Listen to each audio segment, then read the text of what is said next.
acompañar dos ilustres conferencistas que en realidad tengo el honor de conocer. Carlos Oliva, que ha sido ex ministro de Economía y Finanzas del Perú.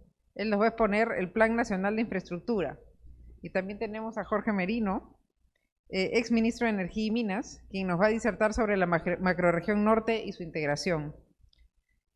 Para profundizar en estos importantísimos temas que venimos analizando desde el martes, vamos a contar con un panel de notables expertos.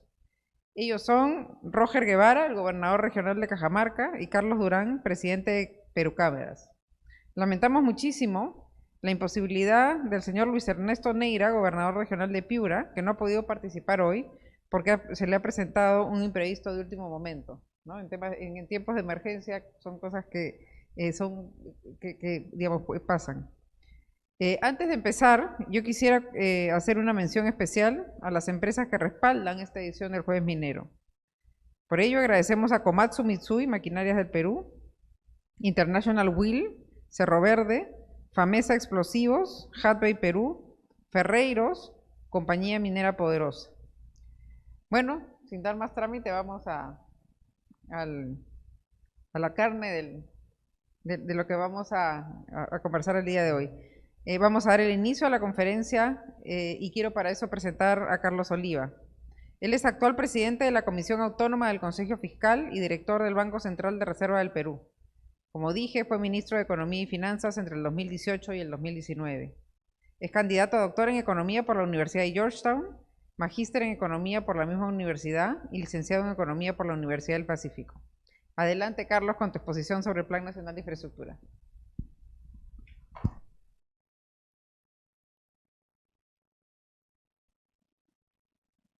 Muchas gracias, es un gusto estar aquí por primera vez presencialmente con ustedes, aunque he participado en otros Jueves Mineros y en otros rumbos a Perumín también. Reitero, es un gusto y espero pues que esta presentación nos inspire un poco para identificar algunos problemas que tenemos en el país y ver cómo podemos colaborar, cada uno desde el espacio donde puede estar. Me pidieron que hable sobre el Plan Nacional de Infraestructura. Este es un plan que para mí tiene un especial valor porque cuando fui ministro tuve la oportunidad de sacar el primer plan de infraestructura del país. Estamos hablando de agosto del año 2019. Y el plan de infraestructura en realidad es un componente de un plan mucho más grande, que es el plan de competitividad y productividad. Ese plan, que también lo sacamos en el 2019, tenía 84 medidas, una de las cuales era el desarrollo del Plan Nacional de Infraestructura, pero había otras más, ¿no? Y eso es importante recalcarlo porque realmente si queremos ser un país desarrollado, no tenemos otra forma de hacerlo si es que no aumentamos la competitividad del país.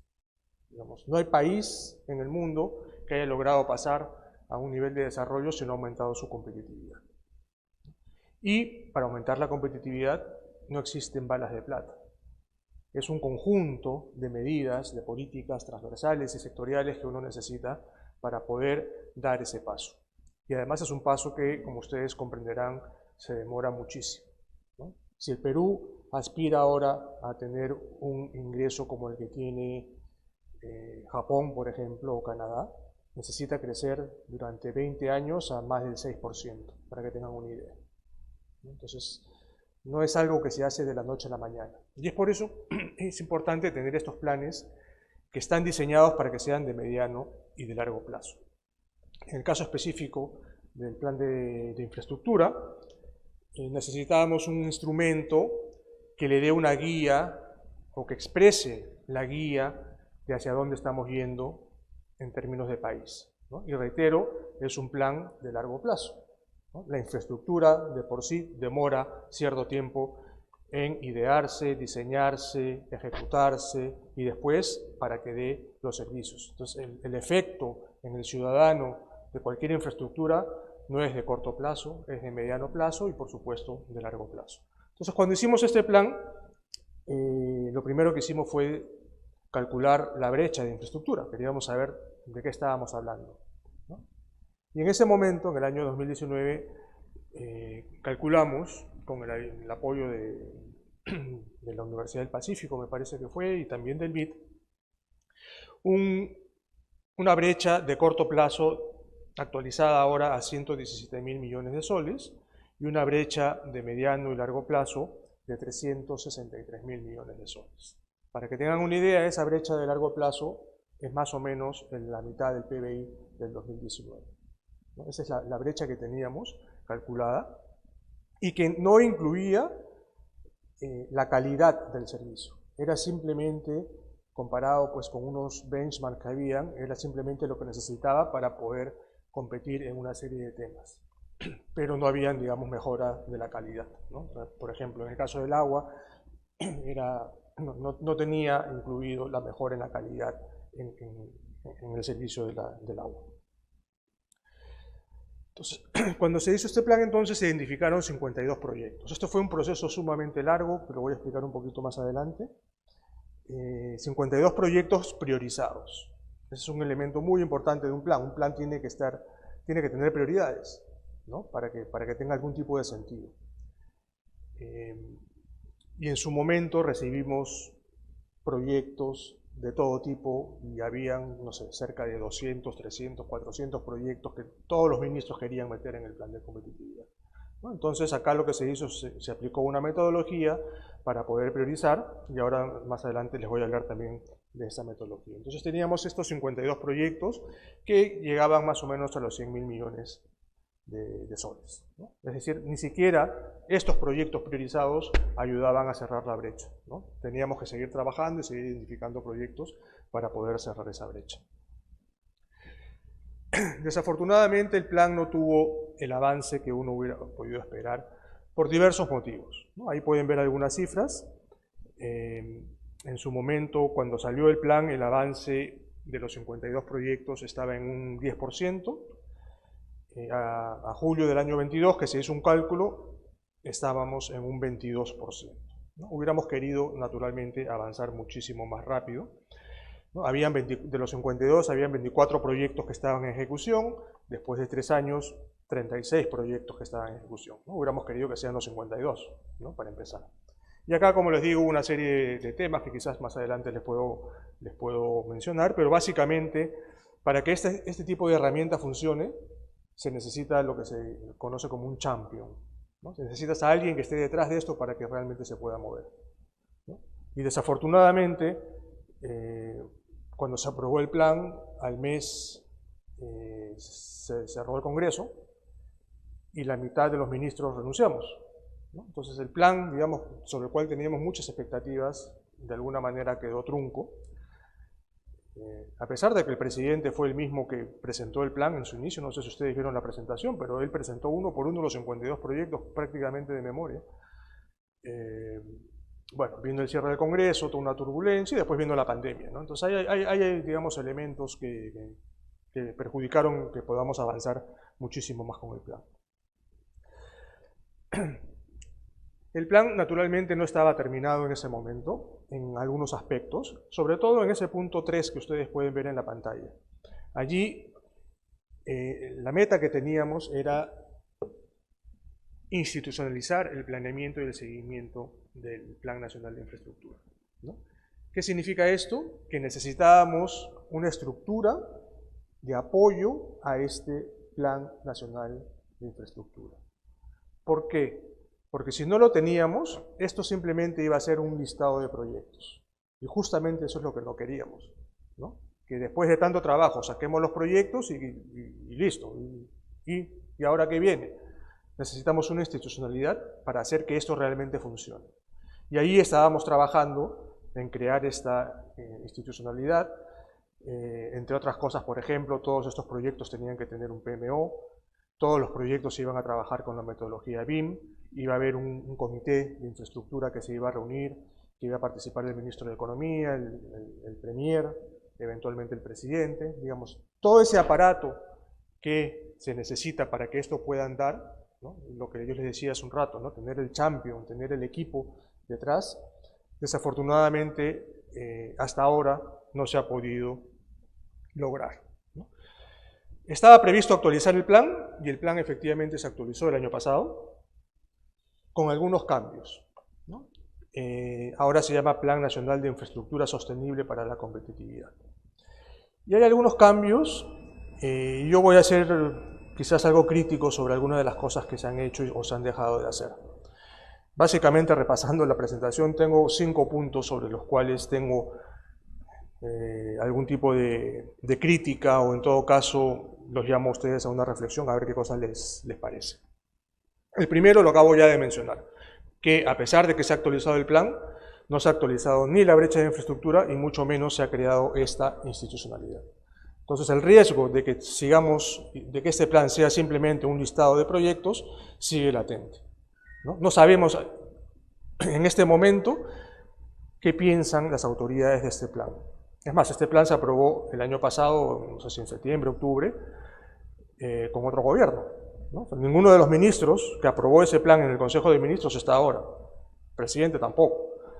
Entonces, necesitamos, ¿no?, de alguna manera saber qué piensan las autoridades actuales de este plan, ¿no? Y esa es la primera reflexión o crítica que yo hago.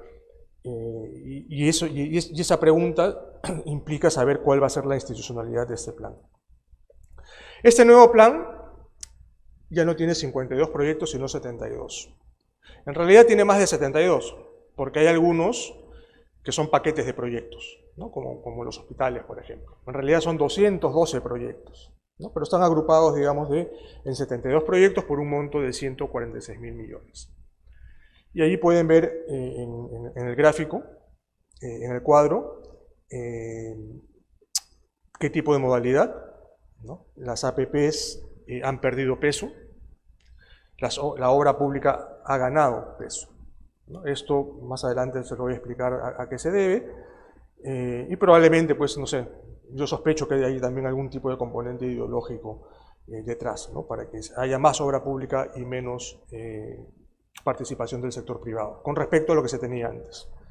Y otra novedad, como también lo voy a explicar más adelante, es que se incluyen algunos sectores nuevos, ¿no?, como salud y educación, ¿no?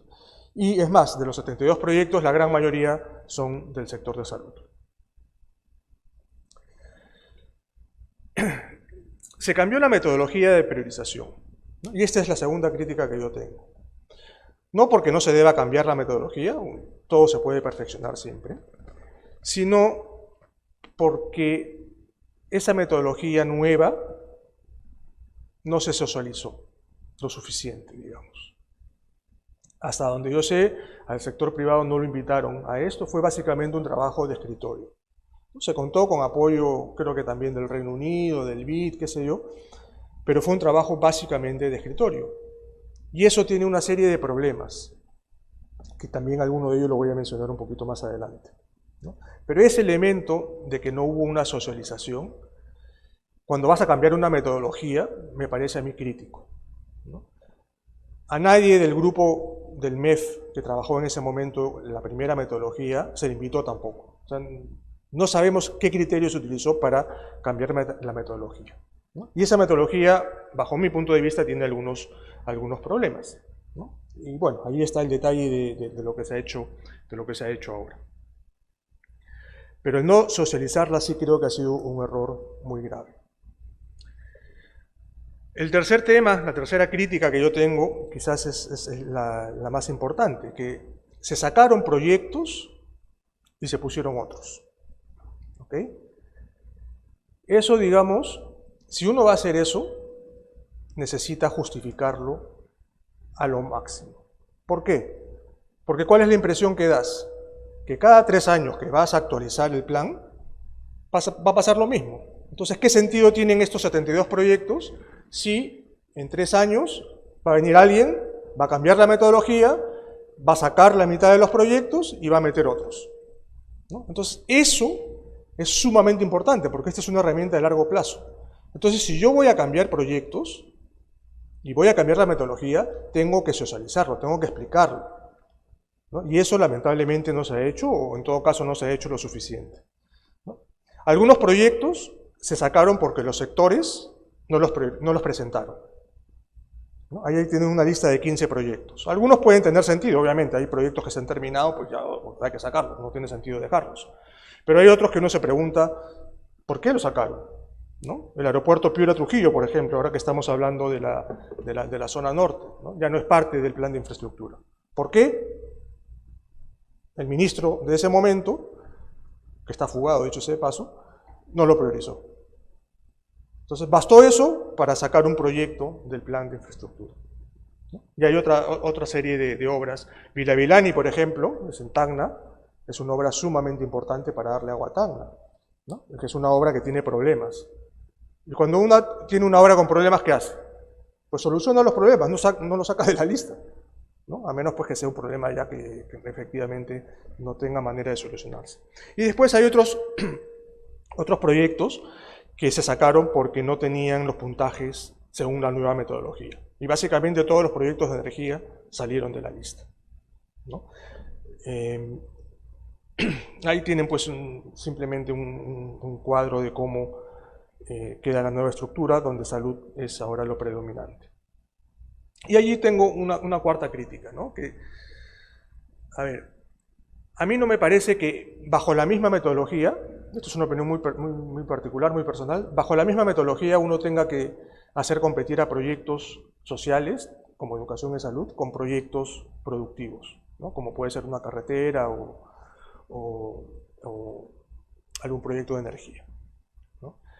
Nuestra opinión siempre desde el inicio, y esto es algo debatible, era que había que tener un plan especial de proyectos sociales, de educación y salud, pero tenías que aplicarle otra metodología, reitero.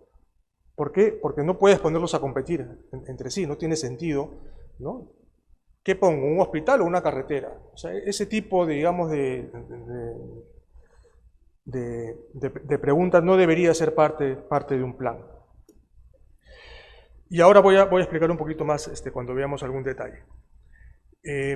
Básicamente, la cuarta, creo que estoy en la cuarta ya, o quinta crítica que tengo, tiene que ver con el hecho de que se priorice la obra pública. No tengo nada en particular, digamos, contra la obra pública, pero siendo un país que tiene necesidades fiscales, que tiene muchas brechas distintas a estas también por cerrar, lo lógico es que uno trate de apalancar los recursos con el sector privado y que trate de hacer la mayor cantidad de obras en el corto plazo, ¿no? Si voy a usar todo el presupuesto que tengo en hacer estas obras, cuando hay un sector privado que puede apalancar estos recursos, personalmente veo que no tiene sentido, ¿no? Y ahí pueden ver claramente cómo las obras autofinanciadas, que en el primer plan eran 18, ahora son solo 6, ¿no? Entonces, estamos dejando de apalancarnos con el sector privado y eso también me parece un problema. No sé si ha habido, reitero, algún tipo de ideología detrás, que la obra pública es buena y la obra de APPs es mala, no sé. Pero en todo caso, esa es la impresión que dan y reitero nuevamente la necesidad de explicar este tipo de cosas, ¿no? Y parte de esto tiene que ver con la metodología de priorización, ¿no? Se cambiaron los pesos para priorizar las obras, ¿no? Y ahí pueden ver en el punto 7, en la parte económica y financiera, ¿no? Donde antes un proyecto que no utilizaba recursos públicos tenía un peso de 11%. Ahora, con la nueva metodología, tiene un peso de 3,6%, ¿no? Entonces, ese tipo de cosas yo creo que tienen que explicarse. Que digamos, no es que esté bien o esté mal, yo creo que está mal, pero en todo caso es un tema para debatir, ¿no? Si tenemos pocos recursos, usémoslos de la mejor manera y apalanquemos con el sector privado para hacer la mayor cantidad de obras y utilicemos eso. Y hay otros temas también allí sobre los cuales también podría tener algún tipo de discusión, pero nuevamente, este cambio metodológico, este cambio de pesos es muy relevante para la selección de proyectos y ha merecido una explicación mucho mayor de la que quizás se dio en algún momento. Yo al menos no estoy enterado de que se haya dado esa explicación. De cualquier manera, acá tienen una lista de los proyectos, ¿no? Hay una presentación también donde se presentan los mapas, que es muy interesante, pero la verdad es que no da mucho tiempo para hacerlo, pero tengan en cuenta estos son los proyectos, ¿no? Y miren el primero es la línea 3 del metro, que ahora se piensa hacer con obra pública y cuesta, en el papel, más de 23.000 millones de soles, ¿no? Y ahí reitero lo que dije hace un momento. O sea, esta obra, un metro, digamos, es una obra típica que se hace con una APP, ¿no? Lo queremos hacer con obra pública. Y nos vamos a consumir gran parte del presupuesto en hacer esta obra, que seguramente es muy necesaria, ¿no? Además, va a pasar cerca de mi casa, seguramente yo me voy a beneficiar, pero en realidad esto financieramente me parece que no tiene sentido. Esos recursos podrían ser la mitad, ¿no? Y esa mitad que liberas la podrías dedicar a otra cosa, ¿no? Apalancándote, reitero, de alguna manera con el sector privado. Esta es la distribución que tiene el nuevo plan de infraestructura. La zona norte no tiene tanto, la mayor parte está en Lima, como ustedes pueden ver. Acá sí están las obras, digamos, las 212 obras, ya no están agrupadas en 72, sino están las 212 obras, ya no están empaquetadas, pero Lima se lleva prácticamente la mitad de la inversión. Esto, bueno, tiene algún sentido. Si ven el gráfico anterior, el metro tiene 23.000 millones, Lima tiene 69, ¿no? Entonces, no sé, pues como el 40% de la inversión en Lima está enfocada en la línea 3 del metro, ¿no? Dicho sea de paso, creo que el plan maestro tiene como 6 líneas, ¿no? Entonces, yo no sé si en algún momento las vamos a tener. Y acá he hecho un zoom sobre los proyectos de la zona norte, ¿no? El más grande es Chavimoche. Chavimoche, que es un proyecto súper importante. Siendo ministro, pues también hicimos los mejores esfuerzos por tratar de destrabarlo, porque lamentablemente la obra está trabada, y creo que hasta ahora está trabada, ¿no? Por la presencia de Odebrecht, básicamente. Pero acá, ya voy terminando, quería dejarles una pregunta a las personas que están en la zona norte, ¿no? Imagínense que se hacen todas estas obras, ¿no? Seamos súper optimistas y digamos que estas obras del área norte, digamos de Ancash para arriba, en 5 años, en 6 años se hacen todas. ¿Ustedes creen que realmente va a haber un impacto fuerte en la competitividad de la zona norte? Yo tengo mis dudas. Me parece que a este plan le faltan cosas. Yo no sé si la minería, por ejemplo, o sea, cuán beneficiada se va a ver la minería una vez que estas, no sé, creo que son 15 obras que están acá en esta pantalla, se puedan haber hecho. Yo no sé si con estas obras estamos ayudando a la acuicultura de Tumbes y de Piura, a los langostineros, que tienen serios problemas de energía eléctrica. No sé si con estas obras estamos ayudando al turismo de toda la región norte, que tiene un potencial tremendo, ¿no? Tenemos que pensar, digamos, en cómo estas obras van a aumentar la competitividad del país. No quiero hablar del sector forestal también, ¿no? El sector forestal, que es el más productivo del mundo, pero que es el menos competitivo del mundo. ¿Por qué? Porque traer la madera, digamos, de la selva a la costa cuesta más que traerla de la China.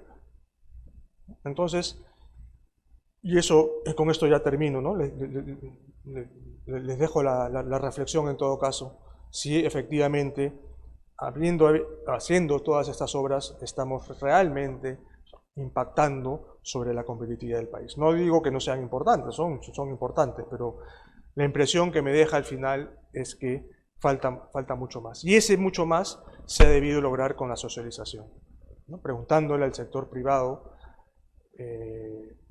para empezar, si está interesado en alguna de estas obras, que es algo que entiendo que no se ha hecho, y preguntándole a la sociedad civil, ¿no? Si con esto estamos solucionando el problema, preguntándole a los mineros, oye, imagínate que yo hago todo esto, ¿estás mejorando tu cadena logística, tu competitividad de esto, o vamos a seguir igual?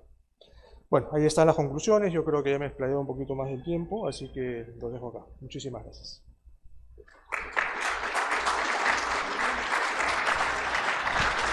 Mil gracias, Carlos. La verdad que ha sido una presentación súper interesante y además muy fácil de seguir. Yo creo que yo me quedo con 3 ideas. La primera, que infraestructura no es competitividad. Yo creo que por muchos años hemos creído eso. Es que la infraestructura por sí sola va a resolver todos los problemas. Y acá faltan muchas cosas para lograr que esa infraestructura tenga el potencial que tenga sobre el fin último. Los hospitales no solamente tienen que construirse, tienen que dar el servicio de salud, ¿no? Y las carreteras tienen que tener los proyectos productivos que permitan ser utilizadas con todo el potencial. Yo coincido que una cosa no es la otra y que falta mucho para conseguirla y a veces confundimos. Y yo ahora que estoy en las regiones, veo que pareciera que la infraestructura es el fin último, ¿no? Todo el mundo quiere hacer el proyecto y se olvidan de qué va a pasar después. Preocupa lo de APP, y no solamente por el hecho de que el Estado no tiene los recursos, sino el tema de operación y mantenimiento. Vamos a hacer un tren como la línea 3, bueno, cómo se opera, cómo se mantiene. El caso de los hospitales es más palpable todavía, y las APP son fundamentales para la operación y mantenimiento. Y creo que ahí hay una campaña que deberíamos hacer todos para decir que la infraestructura requiere después operarse y mantenerse. Y me quedo con el tema de la socialización, porque es clave. En realidad la socialización es lo que le da viabilidad política a todo esto. Y es la única forma de que quede en el tiempo, ¿no? Si la sociedad no lo pide, no lo quiere, uno empieza a cambiar los proyectos en la cartera y al final no se hace casi nada. Y eso va mucho con la planificación, la socialización de la planificación y hacer viable cualquier plan que tengamos. Bueno, ahora le toca el turno a Jorge Merino, me voy a poner la camisa. Ya desgraciadamente no veo. Jorge es consultor en minería y energía, es ingeniero mecánico electricista colegiado, egresado de la Universidad Nacional de Ingeniería, cuenta con una maestría en ciencias en la administración y programa de altos estudios en administración de la Universidad de Piura, ha sido ministro de Energía y Minas. Jorge nos va a disertar con el tema la macrorregión norte y su integración. Adelante, Jorge.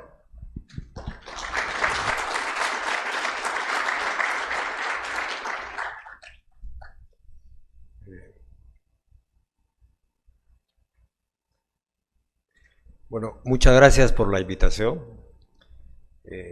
Si bien es cierto, me han encargado de hablar cómo unir la cordillera de los Andes con el Océano Pacífico en la zona norte. Antes quisiera generar algunas sugerencias para el desarrollo de la zona norte. Antes quisiera empezar haciendo una mirada, pero ¿cómo se avanza esto? Ahí está. Evidentemente que las externalidades negativas que ha tenido nuestro país en el desarrollo de la actividad más importante económicamente hablando ha sido los conflictos sociales y tal vez el tema ambiental. Pero si nosotros miramos cómo ha sido la evolución, sobre todo lo que alcanzamos en los últimos 25 años en crecimiento del país, vemos que el peor enemigo del modelo es la ideología. Y efectivamente, si vemos aquí, pasamos unas épocas muy difíciles, especialmente después de que el gobierno militar estatiza las minas, las grandes empresas, y llegamos a un punto de quiebre, prácticamente de crisis, al comienzo de los 90. Y ahí nos comenzamos a alinear con el consenso de Washington para ver lo que es una primera etapa de privatizaciones, una segunda etapa de concesiones, que coincidiendo con la observación preocupante que hace Carlos de que ahora se prioriza el gasto público y no la intervención de la inversión privada mediante acciones público cofinanciadas o autosostenibles. Y aquí la reflexión va que si hemos crecido más en Latinoamérica en los últimos 25 años, con tasas que llegaron al 6%, nos preguntamos por qué hoy día el modelo que nos ha dado éxito está criticado y es el modelo que debemos defender. Nosotros no podemos estar en estatismos disimulados, ni volver a izquierdas o comunismos. Lamentablemente tuvimos un gobierno que hizo mucho daño, tuvimos ministros, hasta primeros ministros, que prácticamente propiciaron la quema de activos mineros y propiciaron increíblemente que un corredor tan importante, donde pasan 6 millones de toneladas de concentrados todos los años, como es el Corredor Sur, se vea afectado. Y aquí lo importante de decir es que hoy en día el Perú es una economía minúscula en el mundo. Hay que mirar las cosas globales. Apenas con sus $250.000 de PBI no somos ni 0.25 ni 0.30% de la economía global mundial. Entonces nosotros tenemos que mirar al mundo, tenemos que ser exportadores. Y la minería es la palanca, como ha demostrado en el pasado, con todos los proyectos que han salido, que es el camino que tenemos que seguir. Es decir, tenemos que seguir con la idea de ser un país más promotor y más facilitador de la inversión. Y ahí tiene un rol fundamental, no solamente el Estado, sino el sector privado, la academia, la sociedad civil. Dicho esto, voy a pasar ahora a hablar algo que está condicionando la performance de la minería en el corto y largo plazo. Y estamos hablando del cambio climático. El cambio climático en el escenario global crea oportunidades y crea riesgos también. Wood Mackenzie, conversando con su analista senior, el ingeniero Arratia, dice que el calentamiento global de 2 grados podría requerir una nueva oferta de cobre de 17 millones de toneladas hacia el 2040. Pero si hacemos una matriz acelerada de reconversión energética, podríamos, para llegar a 1.5 grados de calentamiento, podríamos requerir 23 millones de toneladas nuevas de cobre en el mundo, lo que significa una inversión de 250.000 millones de dólares. Perdón, 500.000 millones de dólares. Esto es una gran oportunidad para el país. Y es porque nosotros en el Perú producimos, estamos coberturados naturalmente, producimos cobre, producimos oro, y ahora hablamos de cobre verde, oro verde. Estamos mirando escenarios que podrían venir de $10.000 la tonelada de cobre, $2.000 la tonelada de la onza de oro. Por tanto, tenemos esa fortaleza que no la podemos desaprovechar.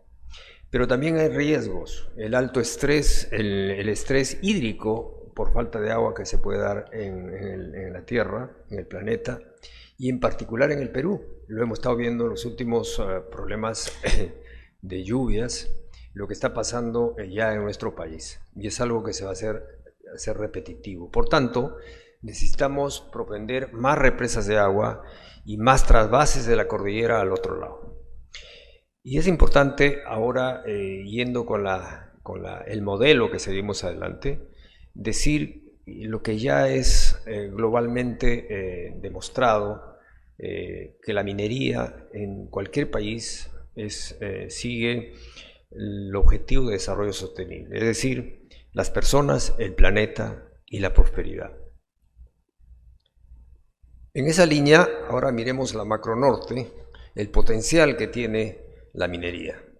En realidad, si vemos en la parte amarilla, los grandes yacimientos que tenemos en la Encañada, como Michiquillay, Conga, Galeno, la granja que está en el borde con Lambayeque, en el mismo Lambayeque tenemos Cañariaco y en Piura tenemos Río Blanco y Tambo Grande mismo.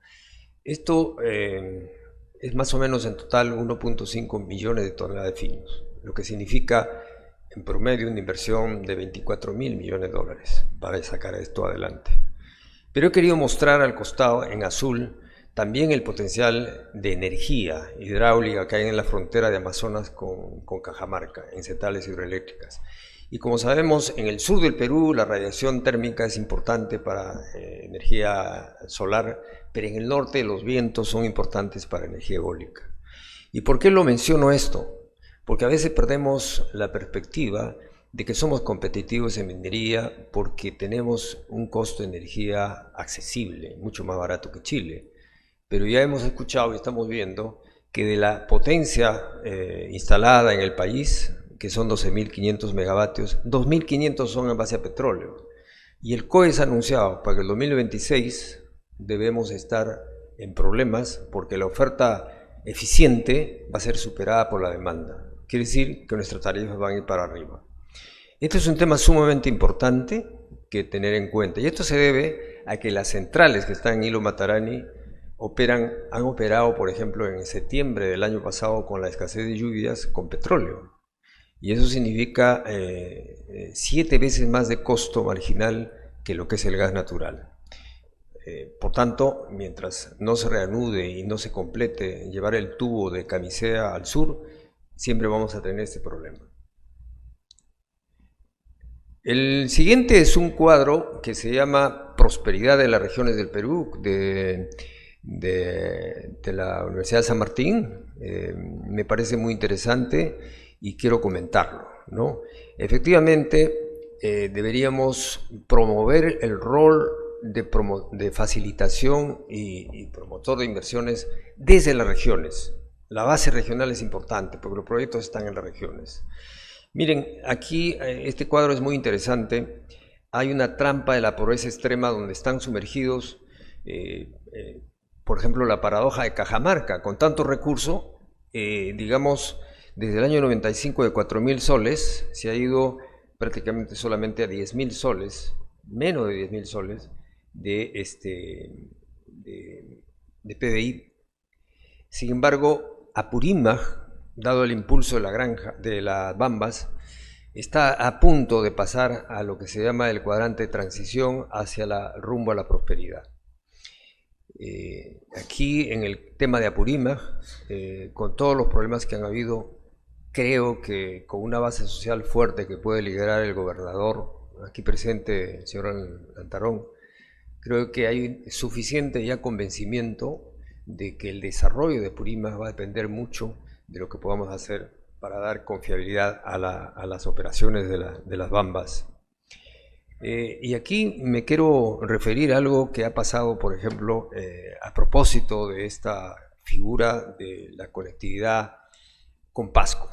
Pasco está en la zona donde está también Moquegua, está Lima, está Tacna y Arequipa mismo. Y Pasco es producto de todo el clúster minero que desarrolló la Cerro de Pasco, y que además próximamente hay una central de 130 megavatios que termina su usufructo y que va a revertir para dar utilidades a Pasco. Esto se hizo con una base social muy importante en la comunidad de Huachón, en las cuencas allá de los ríos, y es importante mencionarlo porque ese es el objetivo que deberían tener las regiones: más facilitación, más inversión, no solamente en minería sino en energía, porque es el dúo que va de la mano.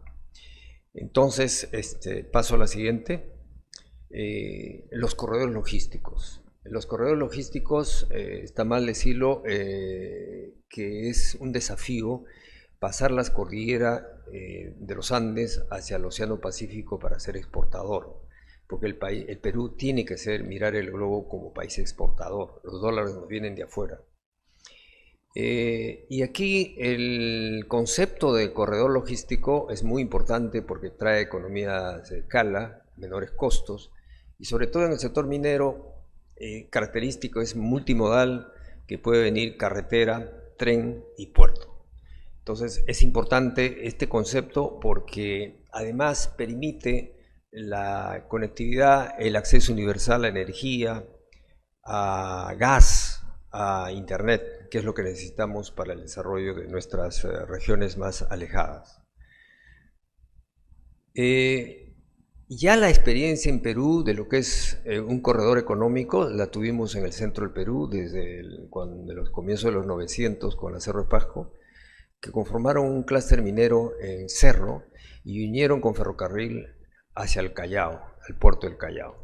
Pero no solamente esto permitió unir las minas, desarrollar 9 minas que desarrolló Centromin, sino la Cerro de Pasco, sino también la utilización de la energía que dan las aguas de los ríos para poder aprovechar esa sinergia. En 1922 se exportó la primera barra de cobre desde La Oroya. No había esta actividad en toda la costa del Pacífico. Entonces, esta sinergia muestra claramente que atravesar la cordillera de los Andes permite aprovechar otras sinergias como el tema de la energía. Y aquí quiero comentar que mucha gente no lo sabe, pero ahora que hablamos de estrés hídrico, cuando se construyó la mina de Cazapalca, aquí en San Mateo, se tuvo que hacer un desagüe de las aguas que vienen del otro lado de la cordillera, aguas limpias en San Mateo. Y esas aguas son las que alimentan la Tarjea. Tuve la suerte en la década de los 90, como gerente de Centromin, trasladar a perpetuidad el agua y el túnel hacia Apal. Eso es la contribución que también hace la minería. Entonces, es importante, por tanto, entender que la conectividad no solamente es para el transporte, crea otras sinergias, como las creó en esa época la Cerro de Pasco, hospitales, escuelas, inclusive en el tema agrario, que se desarrolló ganadería en Cerro de Pasco, en las Pampas de Junín, etc., ¿no? Ahora me quiero enfocar en lo que podría ser el primer corredor minero desde Cajamarca hacia la costa, hacia Lambayeque, que me parece la ruta natural para poder sacar los minerales de Cajamarca. Aquí, ya lo dije anteriormente, hay un potencial en Cajamarca solamente de 18.000 millones de inversión con los proyectos que ya hemos mencionado. Y básicamente creo que quiero hacer dos comentarios. El tema de la conectividad tiene que ser impulsado con una visión de unir la masa crítica, que es la carga, con el puerto. Y empezaría yo hablando de lo que es la masa crítica. En Cajamarca, en la Encañada, donde está Michiquillay, está Conga, está Galeno y también está Ñumo, Yanacocha, hay las posibilidades de hacer una operación unitaria en tanto a planta, en tanto a relavera, en transporte logístico. Y ese esfuerzo tiene que ser acompañado con las acciones de facilitación que pueda permitir el gobierno y propulsar que esto se lleve a cabo, porque las empresas solas necesitan el apoyo del Estado, ¿no? Entonces, en principio, aquí un transporte multimodal podría ser una segunda etapa, pero la primera etapa habría que hacerlo en la granja. La granja, los que conocen Querocoto,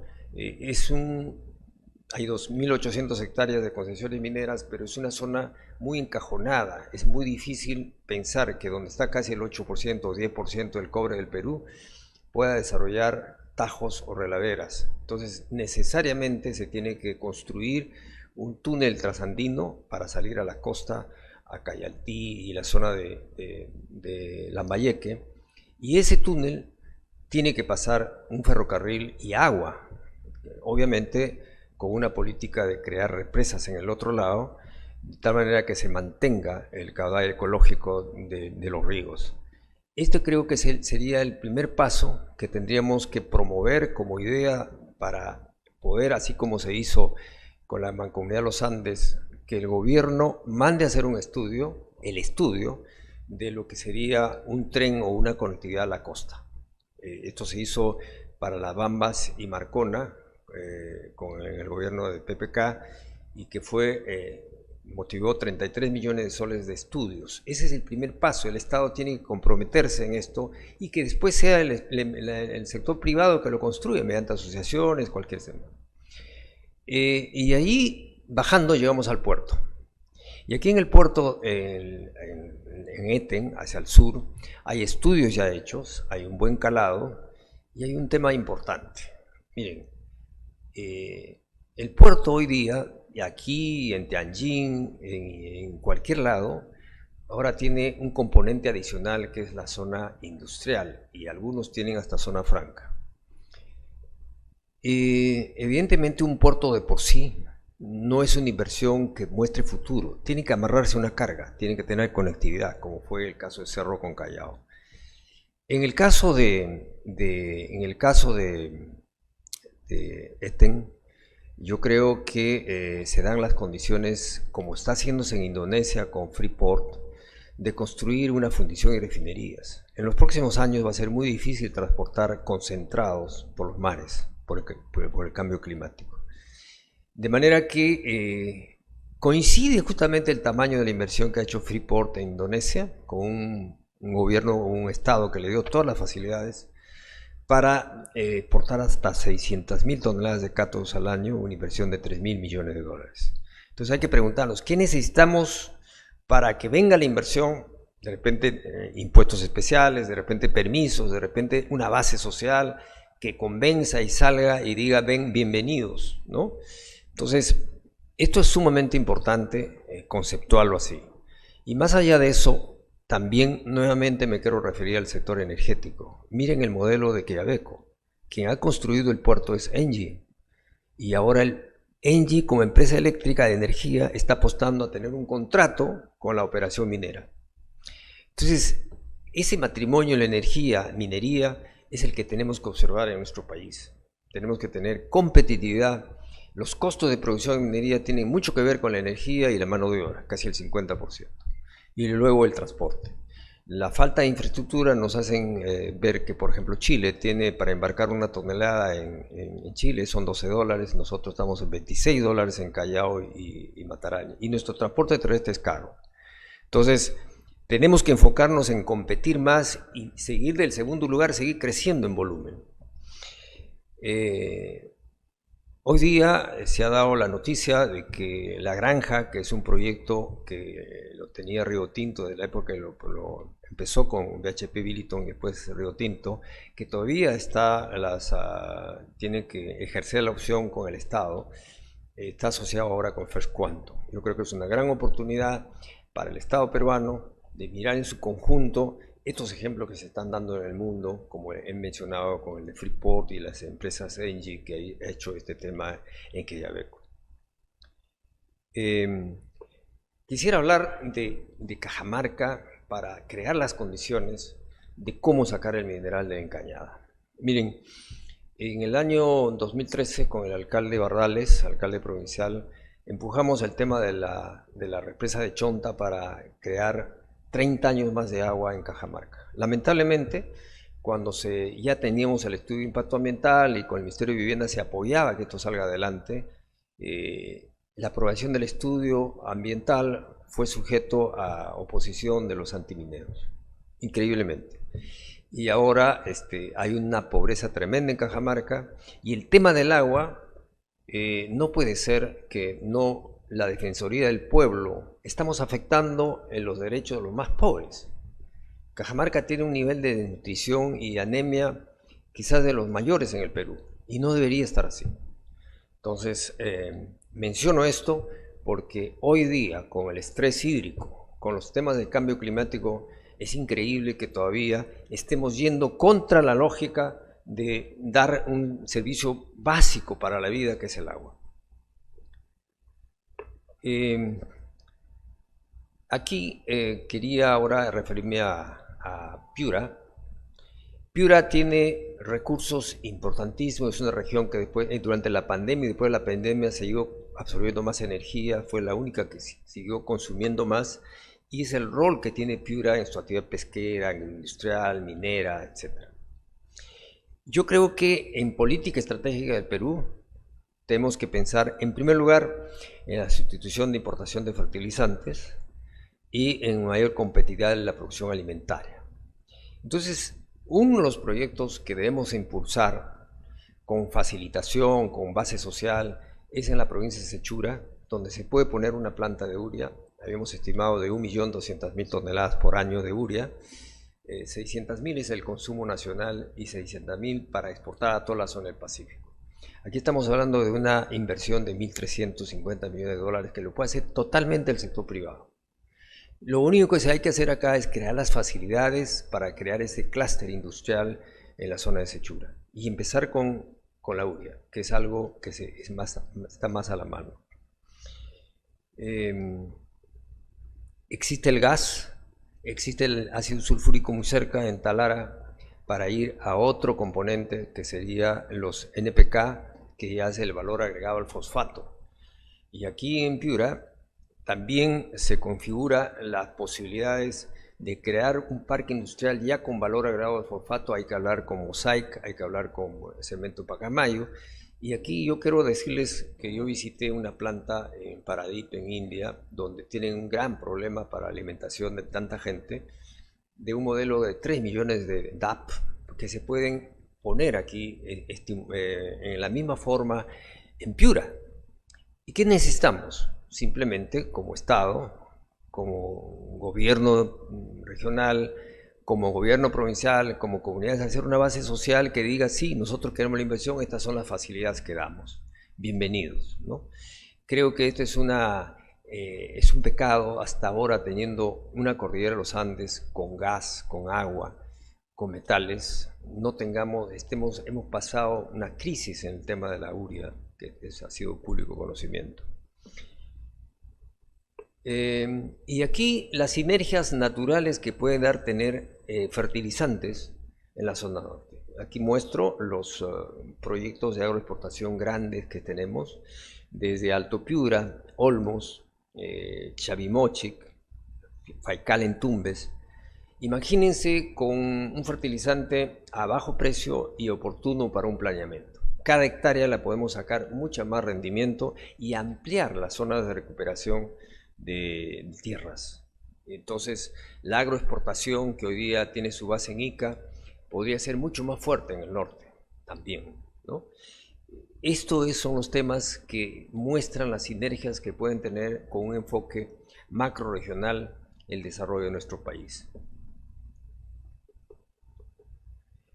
Finalmente, quiero ver la tercera etapa del consenso de Washington, en el que hemos ido con las acciones público-privadas, que preocupantemente hoy día, por razones ideológicas, veo que se ha puesto a un lado, de acuerdo a lo que ha explicado Carlos. Nosotros, la tercera etapa era justamente ya ir a una minería climáticamente inteligente, ¿no? Y eso es lo que está sucediendo ya en nuestro país. Mitigación ambiental con sus programas, amplia adaptación del cambio climático, reducción del impacto de los materiales, hay, digamos, economías circulares, creación de oportunidades de mercado. Y esto lo estamos viendo, por ejemplo, con la era de los drones y el GPS en Quellaveco. Ya tenemos camiones automatizados, tal como en Chile. O sea, tenemos que tomar conciencia que somos el segundo productor de cobre del mundo. Y por tanto, tenemos ya en nuestro país empresas de gran nivel global. El mejor aliado para el cambio climático es la minería. Y eso es lo que tenemos que transmitir a la población, a la clase política, porque no podemos retroceder en el modelo. Como conclusiones, yo lo primero que quisiera hacer algunas reflexiones. El Perú es y será un país minero. Eso es nuestra base de nuestro crecimiento. Y eso no lo ha hecho Canadá, lo ha hecho Australia. Tenemos que aprovechar la bendición que Dios nos ha dado de una cordillera muy cercana al mar. Creo que eso, con el tema del uso de energías limpias, nos da una gran oportunidad con los precios del cobre en el mundo. Y importante, el cobre es el material que más correlaciona con la relación de la pobreza. Entonces, si queremos eliminar la pobreza en el Perú, que bajamos de 60 a 20%, tenemos que seguir en esa línea. En segundo lugar, el riesgo del estrés hídrico nos hace pensar que tenemos que tener una política mucho más clara en el uso racional del agua y la teoría de las represas y los transbordes, del pasar del trasandino a la costa, como naturalmente se dio en Casapalca, convertir la energía del sistema interconectado en agua al otro lado para regar tierras. El tercero son los corredores económicos que interconectan la cordillera de los Andes con el Océano Pacífico. Y aquí, en realidad, estos corredores demandan que el Perú asuma una política de Estado en el tema de los ferrocarriles y transporte multimodal con puertos amplios. Hay una señal que ya nos está dando la preocupación que hay en Chile con el puerto de Guarmey, y es que nosotros tenemos que tomar conciencia que Callao, Guarmey y todos los puertos del norte son hubs naturales. Los barcos para las grandes cargas rotan más fácil acá que antes de ir hasta el sur. Entonces, este es un tema sumamente importante y que hay que transmitirlo tanto a las mancomunidades regionales, a los gobiernos regionales, a los gobiernos locales y las mismas comunidades. La comunicación es sumamente importante para seguir en esta senda de crecimiento. Luego, la política promotora de valor agregado. Hemos visto que hablé de Indonesia, tener una fundición y refinería no es lo mismo que generar una mina. Las maquilas no son un gran negocio, pero las inversiones tienen un efecto muy grande en el valor agregado. De tal manera que tenemos que tener una política para dar valor agregado a nuestros concentrados.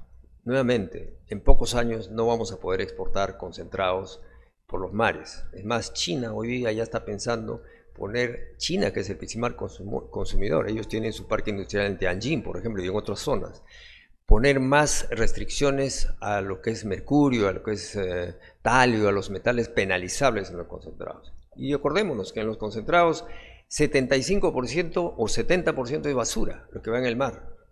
Entonces, tiene sentido que nosotros como segundo productor del mundo tenemos 6 millones que sale por Matarene, deberíamos convertirlo en otra fundición, pero hay que ser promotores.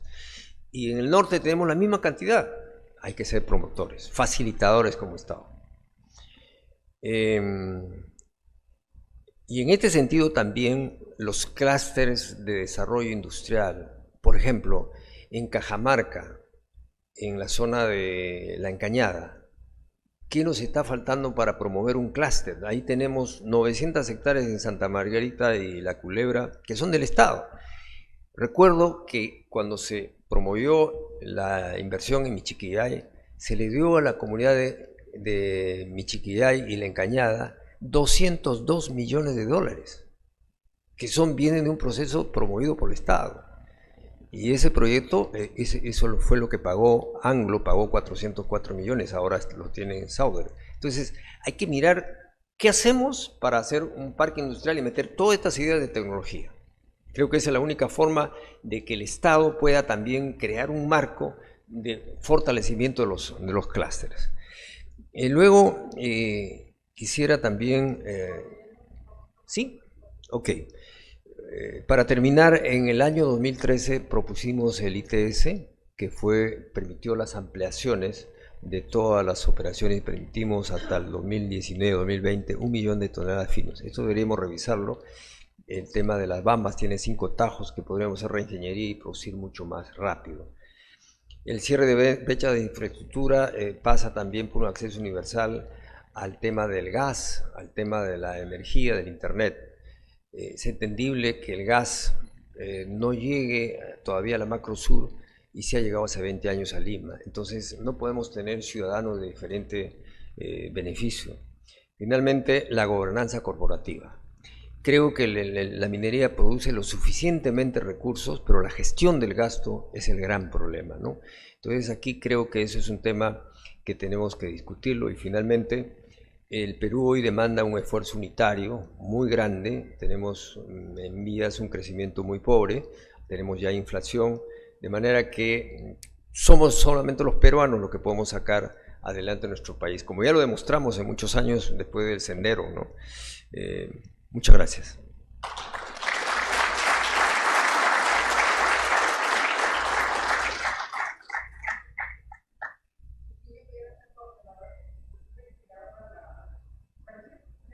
Cuadro del progreso por regiones, uno ve ahí a Tacna, ve a Moquegua, ve a Arequipa, y uno se pregunta cuánto ha hecho la minería para que estén en ese lugar. Son, digamos, regiones con una historia minera muy grande, y uno se pregunta a Purímac, que recientemente empieza a tener la historia, probablemente en unos años, ¿no? Y lo mismo es el caso de Ancash, ¿no? Donde también ya está ahí unos 20 años.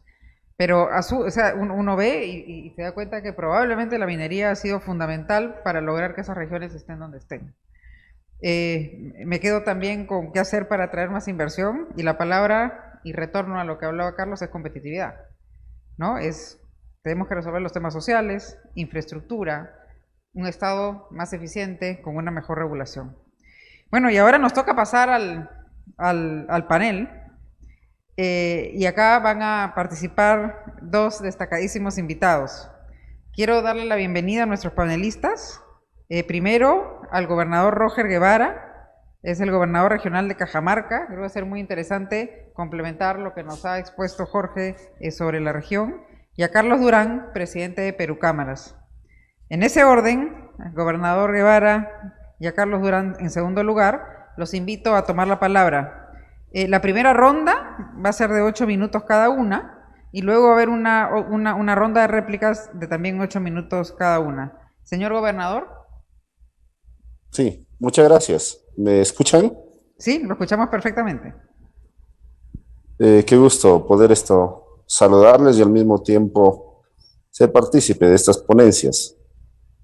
Creo que a todos los peruanos nos preocupa la situación compleja que atraviesa nuestro país, no de ayer, sino de muchos años.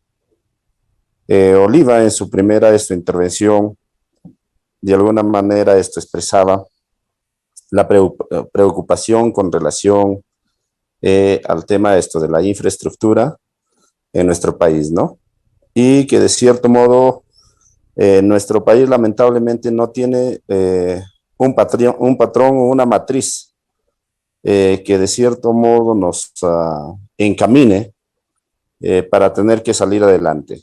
Cada gobierno o transición que se da llega a tener que probar a ver si funciona o no funciona una cosa. Es por eso que el trabajo, como él expresaba, que aún dejaron el 2019, con el gobierno que aún ya no está, definitivamente se desplazó, ¿no? Y algunos proyectos que en su momento ellos priorizaron fueron sacados aún de la lista, ¿no? En lo personal creo que este es el espacio más importante desde el sector privado. Hay necesidad también de tener que llamar a la academia, a la universidad, a los colegios profesionales y a peruanos destacados para poder de alguna manera establecer ciertas reglas de juego para que, sin importar quién llegue a ser gobierno, tenga que seguir esas reglas, ¿no? Como en otros países desarrollados. Tal es el caso, por ejemplo, en mi región. Nosotros, si bien es cierto, no somos de la misma línea política de mi antecesor, pero hemos tomado en cuenta los proyectos que han dejado en camino y justamente nos hemos unido al plan anual de inversiones del año 2023, porque entendemos que muchos proyectos ya se ha invertido en perfiles, en expedientes, y lógicamente le ha costado un montón de dinero a los peruanos, ¿no? Llámese el caso que estoy en mi región, por ejemplo, tenemos cerca de 1.800 expedientes que gestión tras gestión que llega, cada quien opta por hacer sus proyectos nuevos y desecha lo que las gestiones aún anteriores quizá no lograron ejecutarlo, ¿no? Entendiendo que hay proyectos de mayor magnitud que toma determinados tiempos. Ahora la gran pregunta es, ¿cómo comenzamos a gestionar adecuadamente nuestro territorio? ¿Por dónde comenzamos, no? Los países a nivel del primer mundo, lo primero que han planificado es el tema de los corredores viales, corredores eh, logísticos que le permitirá sobre todo generar una suerte y una dinámica económica mucho más activa, no solamente a sus regiones, sino a su país, ¿no? Y en ese sentido, hace días atrás, nosotros logramos una suerte de entendimiento con 5 regiones, sobre todo del norte, para impulsar el terminal portuario, por ejemplo, de Lambayeque, ¿no? Pero para lograr viabilidad en ese proyecto interesante para el norte, necesitamos gestionar adecuadamente algunos corredores vinculados a mi región. Podríamos mirar el tema a lo mejor de implementar un ferrocarril desde Pacasmayo hasta Cajamarca, así como también lograr implementar la pista o a doble vía desde San Miguel del Empalme, que de cierto modo donde se ubican 4 o 5 proyectos mineros y que en menor tiempo ellos llegarían a embarcar la producción en ese puerto, ¿no? Así como facilitaría al tema de los proyectos mineros, también estamos convencidos que ayudaría muchísimo al sector agrícola y pecuario, ¿no? Entiendo que también es importante impulsar el caso de los hospitales, el caso de los colegios, las escuelas en el sector salud y educación, pero en lo personal creo que debemos tener que ir dando una mirada a prevenir el tema de las enfermedades. Y eso significa impulsar el desarrollo, sobre todo en la atención primaria de la salud, impulsando los mini hospitales, que esto nos llevará a menos recursos económicos que las infraestructuras que hoy en día tenemos en varias provincias y que a lo mejor son elefantes blancos construidos porque carecen de laboratorios biomédicos, así como también de personal médico. No queremos hospitales que sean mesas de partes para tener que hacer referencias de un lugar a otro, sino sobre todo queremos una gestión mucho más efectiva, utilizando menos recursos, sobre todo en una salud preventiva, ¿no? Así como también necesitamos, sobre todo, gestionar adecuadamente el tema de la infraestructura educativa, ¿no? Y en eso, lo que nosotros estamos mirando, cómo logramos que de alguna manera infraestructuras que anteriormente en mi región se ha construido, que a lo mejor ha costado 4 o 5 millones, que hoy en día alberga 5 o 6 niños, definitivamente se gestione de diferente manera. Que se haga una evaluación mucho más estricta para ver la viabilidad de la implementación de las mismas, ¿no? En lo personal, yo creo que nuestros pueblos van a poder salir adelante siempre y cuando gestionemos el tema de los corredores viales, ¿no? Y así como también hablábamos quizá del ferrocarril, que nos permita sobre todo bajar costos. Y desde allí también planteamos, en el caso de Cajamarca, muy aparte del sector minero que tenemos algunos proyectos en camino, como el caso de Michiquillay, que ya se ha hablado que hoy en día está Sauber, y que están haciendo un trabajo de entendimiento interesante con las poblaciones, ¿no? No necesitamos confrontar, sino necesitamos buscar un entendimiento muy cercano con la comunidad. No necesitamos imponer las cosas, sino con razón tratar de hacer entender al pueblo, ¿no? Porque estamos convencidos que el tema de la confrontación no nos ha llevado a tener que avanzar como pueblos, ¿no? Entonces, en este sentido, hay lugares donde no vamos a tener problemas sociales para impulsar algunos proyectos, como otros espacios que a lo mejor son mucho más complejos y difíciles, ¿no? Pero también nosotros estamos planteando una suerte del impulso de lo que hablaban, de la gestión adecuada del recurso hídrico. El día de hoy, en la ciudad del Cusco, que me encuentro, existió una reunión de gobernadores regionales, por ejemplo, para tener que tratar el tema de la escasez de los alimentos y lo que puede significar a futuro, quizá si es que no gestionamos adecuadamente el tema del hambre en nuestro país. Y es por eso que también desde Cajamarca estamos impulsando el tema de las pequeñas, medianas y las grandes represas para ir determinando ciertos espacios donde el pequeño y mediano y gran agricultor, el pequeño empresario pecuario, tenga oportunidad al acceso al agua, así como a una asistencia técnica. De esa manera estamos gestionando nuestro territorio, pero coincido ampliamente con la ponencia de Oliva, bajo el criterio que expresaba que los trabajos encaminados de un gobierno hacia otro gobierno no se está tomando en cuenta. Es por eso que es importante de tener que establecer ciertos criterios, como expresaba con la academia, con los colegios profesionales, con el sector privado, y de alguna manera impulsar adecuadamente un desarrollo territorial en nuestro pueblo. Pero también seamos conscientes, ya expresaba Oliva que viene de una cartera ministerial como el Ministerio de Economía y Finanzas, Y hace días atrás conversábamos con el grupo de evidencia que también conforman algunos exministros, donde ellos mismos han admitido que este sistema que impera en la administración pública en el Perú ha fallado. Y hoy en día estamos cosechando lo que anteriormente hemos sembrado, ¿no? Es necesario de tener que impulsar ciertas políticas, incluso de iniciativas legislativas, que dicho sea de paso, estoy presentando a mis colegas gobernadores con relación a algunos puntos en la administración pública que en vez de permitirnos avanzar, entrampa para tener que sacar los proyectos adelante en nuestras regiones, ¿no?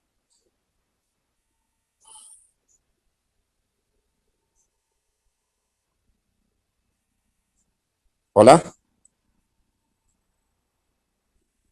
Gobernador, Claudia. muchísimas gracias.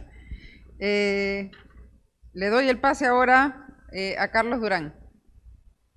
8 minutos. Muchas gracias. Bueno, buenas noches con todos. En primer lugar, un agradecimiento al Instituto de Ingenieros de Minas del Perú por permitirme participar en este evento tan importante, rumbo a Perumín, en un evento que además ha comenzado con hacer un diagnóstico sobre la macrorregión norte, y estamos ahora en esta parte presentando algunas propuestas, que es lo que hemos visto en las presentaciones tanto de Carlos Oliva como de Jorge Merino. Yo lo que quiero es destacar algunos aspectos centrales de ambas presentaciones, que creo que es importante comentarlas y complementarlas en la medida de lo posible. Estamos hablando de competitividad como un término importante, pero no olvidemos el otro término que forma parte de este programa, que es sostenibilidad. Y tenemos que reconocer que, si bien es cierto, se ha hecho referencia al modelo económico que nos ha permitido en los últimos años un crecimiento promedio de alrededor del 6%, este crecimiento económico, que fue en muchas circunstancias considerado el milagro peruano, el crecimiento económico, gracias a un modelo económico de economía social de mercado, apalancado básicamente en las libertades, a la libre empresa, al respeto a la propiedad privada, no discriminar los capitales ni las inversiones, sino más bien incentivarlas y promoverlas, que ha permitido este crecimiento casi quintuplicar nuestro Producto Bruto Interno, elevar nuestras exportaciones casi 10 veces, y también, por un lado, reconocer como una crítica al crecimiento económico que hemos tenido, que no ha sido capaz de generar beneficio en todas las regiones y a toda la población del país. Es reconocer que hay ciertas regiones del país y ciertos sectores de la población que en los últimos años, a pesar de ese crecimiento económico, no han percibido beneficios directos. Y eso tiene que ver con calidad de vida, tiene que ver con bienestar. Entonces, crecimiento es importante, y la competitividad, como bien se ha dicho, es fundamental para seguir generando este crecimiento y el desarrollo. Y la competitividad tiene que ver con productividad. Y productividad es lo que nos va a permitir crecer en los próximos años a niveles por encima del 4%, como indicó Carlos Oliva en su presentación, si queremos llegar a tener indicadores de países de primer mundo. Y la productividad tiene que ver con factores no solamente capital, sino tiene que ver con factores de trabajo, y el trabajo tiene que ver con el capital humano. Yo quiero hacer una reseña rápida de lo que significa la competitividad para las 5 regiones de las cuales hemos desarrollado, se han desarrollado las propuestas y se ha tocado en este evento. Si consideramos estas 5 regiones del norte del país, a través del índice de competitividad regional, podemos ver que la que mejor posicionada está Lambayeque, que tiene un puesto 7 está en el puesto 7 de 25 regiones, seguida por Tumbes, que está en el puesto 8, La Libertad, que está en el puesto 9, Piura, que está en el puesto 14, y Cajamarca, que está en el puesto 19 de 25 regiones. Estas 5 regiones representan aproximadamente el 17% del PBI real del país. O sea, tienen un peso importante en la generación de crecimiento económico en el país. Pero cuando analizamos los factores por los cuales nosotros realmente podemos medir la competitividad, y yo solamente me quiero referir a 3 pilares que son fundamentales y que uno de ellos se ha tocado en extenso en estas presentaciones, tanto la de Carlos Oliva como la del ingeniero Merino, que es la de infraestructura. La infraestructura es toda aquella obra, ya sea pública o en asociación pública-privada, que tiene un impacto directo en competitividad. La infraestructura por lo general es física, y estamos hablando de los proyectos a los cuales se ha hecho referencia en la presentación de Carlos Oliva, y algunos proyectos también importantes que ha mencionado el ingeniero Merino como aceleradores de competitividad en el país. Y bueno, cuando hablamos de infraestructura, pues el ranking ya comienza a cambiar en estas 5 regiones. La región mejor posicionada en infraestructura es Lambayeque, que tiene el puesto 7 de 25, seguido por Tumbes, que está en el puesto 8. Luego tenemos a La Libertad, que está en el puesto 10, Cajamarca está en el puesto 14 y Piura está en el puesto 21 de 25 regiones. Entonces, ahí hay una asimetría, ¿no?, que va desde el puesto 7 hasta el puesto 21, si lo queremos ver dentro de una perspectiva macrorregional, donde debería generarse, acercarse a esas brechas de infraestructura en las que se encuentran estas 5 regiones, si las queremos ver como un componente total, es decir, como una macrorregión. Pero yo quisiera hablar del otro aspecto importante de competitividad que está vinculado al capital humano. Y el capital humano tiene que ver básicamente con factores que se miden a nivel de competitividad en 2 pilares, uno que es educación y el otro que es salud. Y ha hecho referencia también el gobernador Guevara en relación a la preocupación por los temas vinculados al capital humano, ha hecho mención específicamente a la salud. Yo le añado el componente educación. Si analizamos cómo se encuentra la macrorregión norte que estamos analizando en este caso, relacionada a estas 5 regiones, pues vamos a ver, por ejemplo, que en educación, el que mejor posicionado está Lambayeque en el puesto 7 de 25 regiones, Tumbes está en el puesto 8, La Libertad está en el puesto 10, Piura está en el puesto 15 y Cajamarca, estimado gobernador, se encuentra en el puesto 21 de 25 regiones. Eso significa que hay una brecha nuevamente importante, ya no solamente en el tema de infraestructura, que es concreto, que es cemento, que es inversión pública, que es carreteras, sino estamos hablando del bienestar y la capacidad, digamos, de resiliencia que se debe transmitir al capital humano, que es un recurso importante, quizás el más importante de los recursos que tenemos en nuestro país, en nuestra economía, a través de la educación. Y si vamos al aspecto de salud, pues el mejor posicionado es Lambayeque en el puesto 6, seguido por La Libertad en el puesto 8, Tumbes en el puesto 9, Piura en el puesto 12 y Cajamarca está en el puesto 17 de 25 regiones. Entonces, con esto les quiero decir que si queremos realmente generar un efecto importante en ganancia de competitividad y sobre todo con bienestar para la población y que sea sostenible en el tiempo, no solamente el aspecto infraestructura es fundamental, sino además es la inversión directa en calidad de vida, vinculado además al capital humano, educación y salud. Y eso coincido mucho con lo que dijeron los expositores. Infraestructura en las obras y el impacto de las obras no es solo suficiente, se necesita además que exista una calidad de gasto en ese empeño. El desarrollo entonces es crecimiento económico, pero acompañado de bienestar.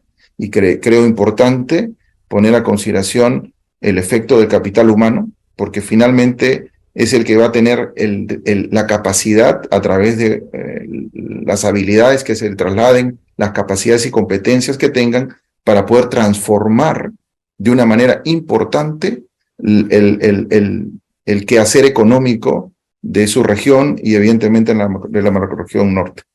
Ya la era de la globalización ha pasado, estamos hoy día inmersos en la era de la digitalización, las tecnologías disruptivas están cambiando el futuro del trabajo.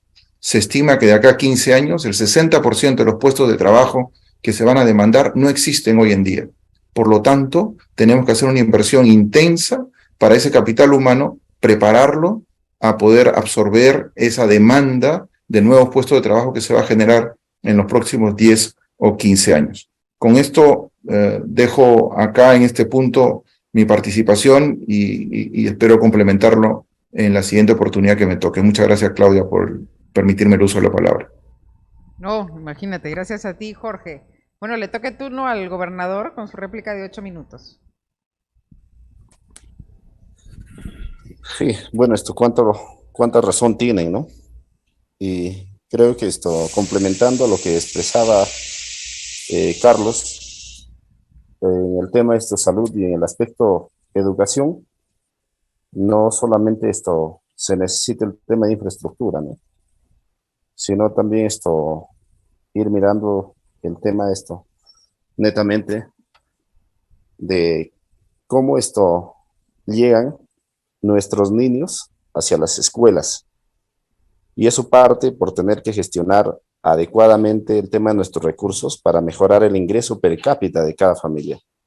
Porque el caso de la anemia y la desnutrición infantil es netamente alarmante en nuestro país y en mi región igual el tema de anemia sobrepasa los 30 puntos porcentuales, ¿no?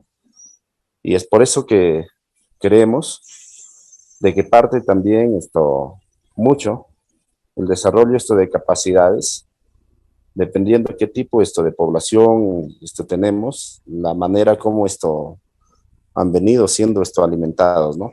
De nada servirá tener infraestructura de alta calidad en el sector de educación. Ya hablaba Carlos, puesto 21 en mi región. De nada servirá tener los mejores laboratorios o los mejores maestros si los niños van a tener que llegar desnutridos. De nada servirá tener grandes hospitales, mejores médicos o mejores equipos, si a lo mejor no hemos garantizado una alimentación adecuada para nuestra población. El tener que planificar, por ejemplo, mi región Cajamarca, como provincia, como tal, si no hemos garantizado la calidad de agua que hoy en día mi pueblo necesita. Y allí salía la propuesta de uno de los panelistas de que el 2013 se impulsó el proyecto Chonta, que hoy en día mi persona, justamente estamos llegando a puntos importantes con el Ministerio de Agricultura, que estos días vamos a sostener ya una reunión para tener que ponernos de acuerdo en los últimos, sobre todo estos temas, si es que es viable o no este proyecto, porque ha pasado ya cerca de 10 años, se ha invertido más de 20 millones de soles y hemos tenido muy mala suerte de que de cierto modo hasta el momento no se haya sacado adelante este proyecto. Yo creo que todo tiene que ir a la par y parte de eso también necesitamos por ir debatiendo profundamente el modelo educativo dentro del Perú, ¿no? Si está funcionando o a lo mejor prácticamente es un modelo que ya caducó, ¿no? Tanto dentro de las universidades, dentro de los institutos, los colegios, las escuelas. Coincido plenamente con cada uno de ustedes que ya estamos también camino a la era de la digitalización y que hoy en día también necesitamos justamente muchísimo recurso en el tema netamente del cobre para tener que pasar de esa transición de los combustibles a los carros eléctricos, ¿no? Y se expresaba que una unidad vehicular que hoy en día utiliza una cantidad determinada de cobre va a necesitar 4 veces más para tener que funcionar a electricidad. Y esos son desafíos y retos grandes para tener que, sobre todo, en primer término, buscar un entendimiento muy cercano con las poblaciones, porque aún hay que ser sinceros y no podemos engañarnos que muchos proyectos se han frenado por la poca capacidad de liderazgo, de entendimiento con las propias comunidades. Y eso no solamente se ha dado en mi región, sino también en muchas regiones de nuestro país, ¿no? Justamente hablando de las 5 regiones de las que estamos mencionando, el caso, por ejemplo, de algunos proyectos que se ha impulsado en la zona de Cañares, en Lambayeque, por el tema de la poca capacidad del entendimiento social se frenó, igual en mismo Piura, y en Cajamarca, lógicamente, hemos tenido varios proyectos que se han frenado por la poca capacidad de gestión y el tema netamente social, ¿no? Pero lejos de todo ese tema, si algo muy importante en lo personal yo he sacado de la visita a Toronto, Canadá, es que en esos países la gestión ambiental dista mucho de la nuestra, ¿no? Tienen garantías y fianzas medioambientales con relación al tema de los ríos, las quebradas y las lagunas. De manera que también se hace una minería mucho más responsable, pensando en que a futuro terminemos armoniosamente una actividad minera justamente en armonía con nuestros territorios, ¿no? Cosa que hasta el momento también es necesario de reflexionar. En Cajamarca, en la zona de Hualgayoba, cerca de 1.250 pasivos ambientales que no han sido remediados. Y tenemos presencia de minería de hace más de 250 años, desde el nacimiento de Colquirrumi. Y es por eso que muchos ciudadanos, bajo esa experiencia, también se oponen. Entonces, no es un tema de la noche a la mañana que mucha gente a lo mejor se oponga a una inversión y que no puedan salir estos varios proyectos. Y a eso viene sumado el tema del aparato estatal, que de cierto modo cada día se vuelve más difícil poder hacerlo caminar, con el entrampamiento de muchas normativas y que no puede hacerse posible la construcción de algunos proyectos. Y permítame, tal vez para terminar mi intervención, citar algo anecdótico que últimamente se ha dado en mi región. El 2021 el Ministerio de Transportes y Comunicaciones sacó a licitación un perfil y un expediente para la construcción de algunos tramos que faltaba construir la carretera, la marginal de la sierra, desde Cajabamba hasta Cochabamba, de 21.5 kilómetros, con un plazo de ejecución de 240 días y un valor referencial de 5 millones de soles. Entregaron la buena pro y hasta el día de hoy no entregan justamente el perfil y el expediente. Y tenemos una población que de cierto modo van a reclamar a las autoridades distritales, provinciales, regionales. Y eso prácticamente será desde los propios ministerios que aún tienen tal vez un aparato de profesionales mejor pagados. Imagínense dentro de los gobiernos regionales que los sueldos no son muy atractivos, mucho más tanto los municipios de distritos y provincias. Entonces, al no ver presencia del gobierno, también nuestros territorios se ven afectados y hoy en día esto es el reflejo, tal vez, del retraso de mi región de Cajamarca, que no hemos podido avanzar mucho, ¿no? Y así como ese proyecto, hay muchísimos que aún podemos mencionar que están paralizados, ¿no? Muchísimas gracias por permitirme intervenir en esta oportunidad y agradecido Claudia, esperando que de cierto modo ojalá nos puedan visitar a mi región para tener que coincidir y debatir esta problemática personalmente, ¿no? No, gracias a usted, gobernador, y encantadísima. la gestión del territorio es algo súper importante y creo que en ello la gestión de la infraestructura es también crucial. Carlos, tu turno. Sí, muchas gracias, Claudia, por el pase. Gobernador, mencionó el aspecto de ingresos en la población, el ingreso per cápita, y yo quisiera completar un poco los datos del índice de competitividad regional de las 5 regiones que estamos hoy día revisando y conversando y haciendo prospectiva.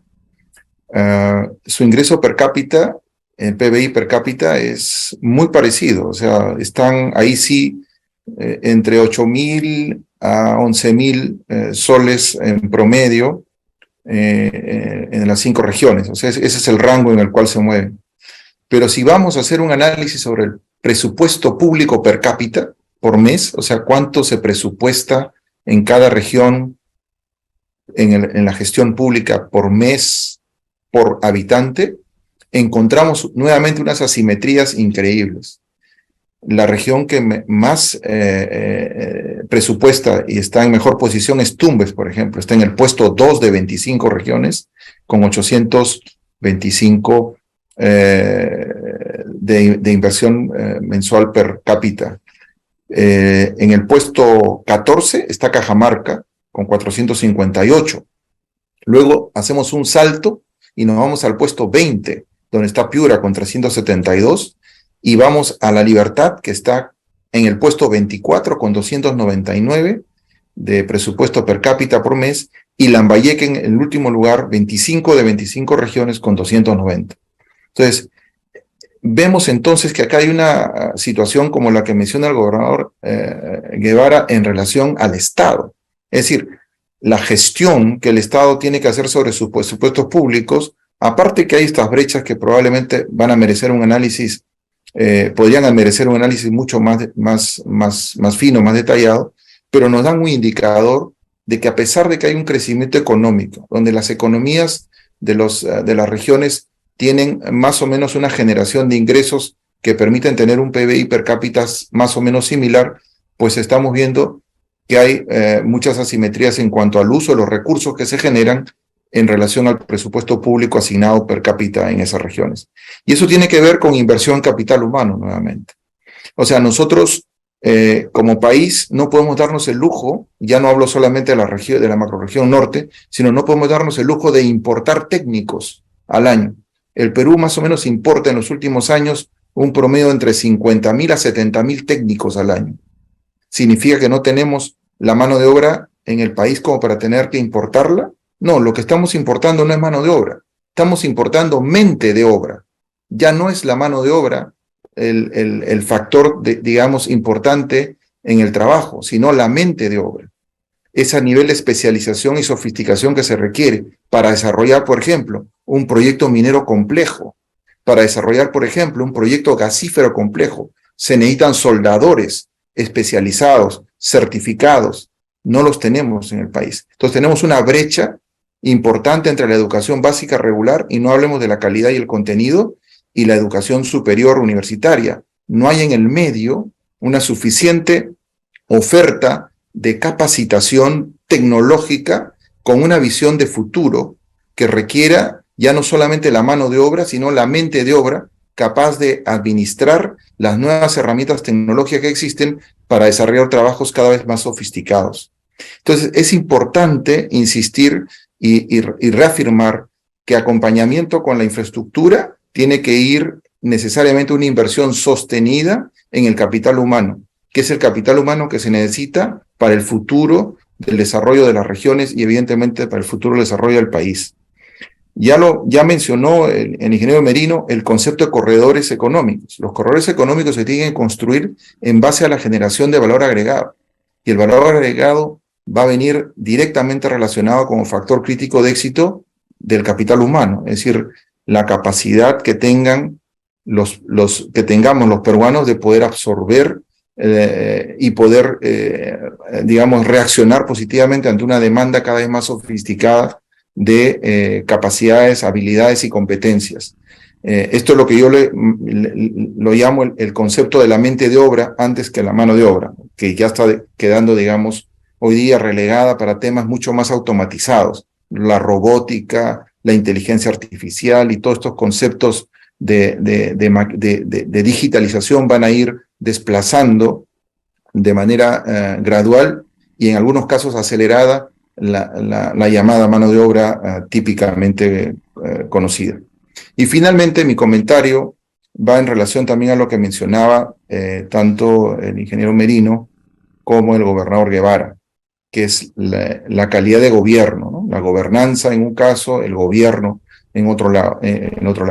El ingeniero, el doctor Oliva mencionó la posibilidad que tendríamos de llegar a ser un país de primer mundo en función del ingreso per cápita, es decir, lo que podemos producir como economía dividido entre los habitantes que somos, y uso una comparación con Japón, pero hagamos una comparación con los países en general en promedio del primer mundo de la OECD, un club al que estamos aspirando a ingresar. Si lográsemos elevar nuestra producción, es decir, el PBI, para poder lograr el ingreso per cápita de un país del primer mundo, pues no necesariamente va a ser suficiente para ser considerados un país del primer mundo, porque no lograremos ser un país del primer mundo mientras mantengamos un Estado del tercer mundo.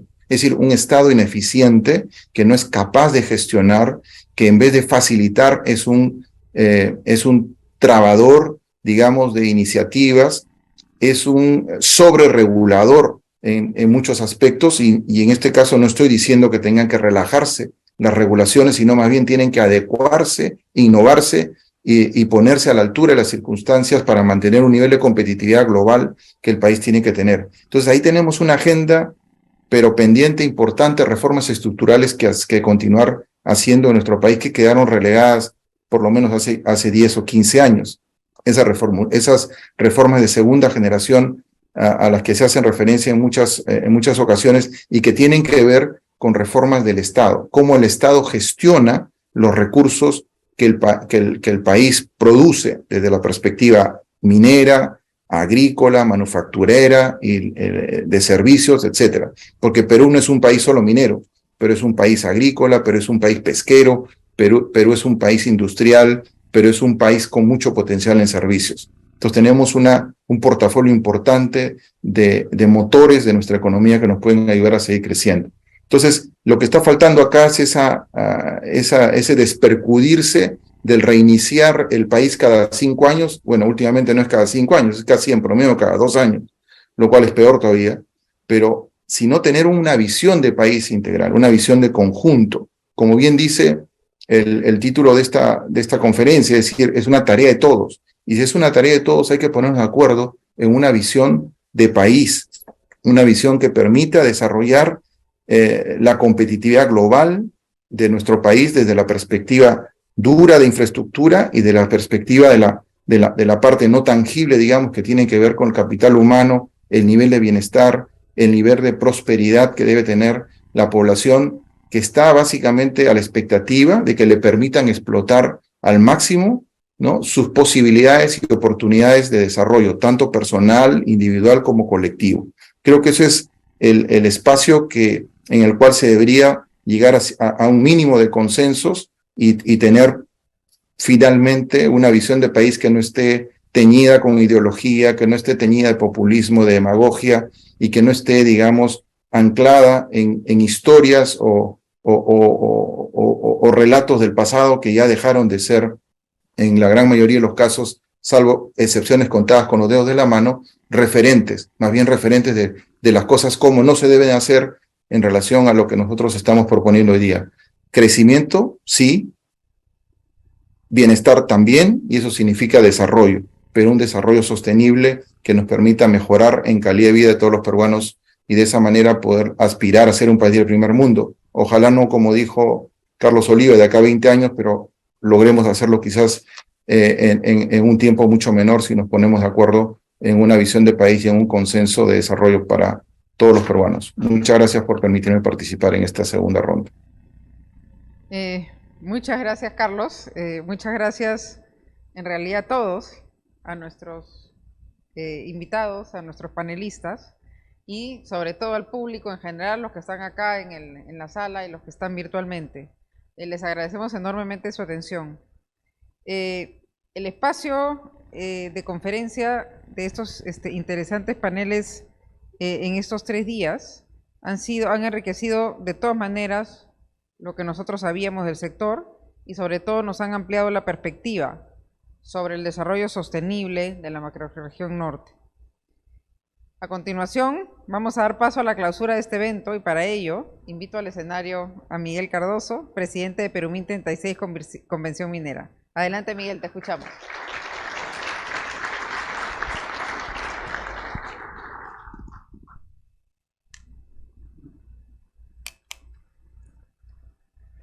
Muchas gracias, Claudia.